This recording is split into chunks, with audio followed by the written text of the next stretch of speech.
Demand for electric vehicles has never been higher, but there's a big barrier to owning one.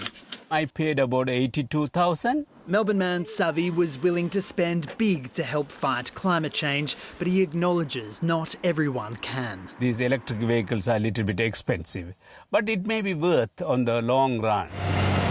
Cars account for almost 10% of Australia's emissions, and the federal government wants to make green alternatives cheaper. The price sends them to petrol or diesel vehicles against their will. Labor is resurrecting plans for fuel efficiency standards, limiting how much carbon cars can emit and forcing companies to sell more electric vehicles in Australia. Australia and Russia are really the only developed countries without fuel efficiency standards.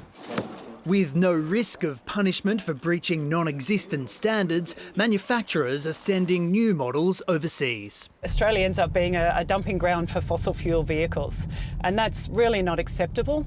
We need to have fuel efficiency standards ourselves. Increasing supply and competition could make a difference. Cheaper electric vehicles already exist around the world. They're just often not brought to Australia. So this will help in that case. But fuel standards are just one reason for a relatively slow uptake. The whole industry is being impacted by the supply chain. So getting any form of vehicle into Australia at the moment, whether it's combustion engine or an electric vehicle, is quite difficult.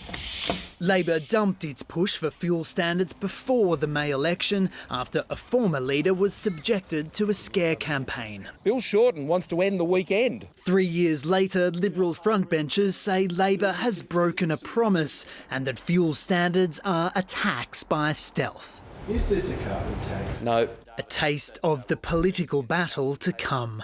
Henry Bello, ABC News, Canberra.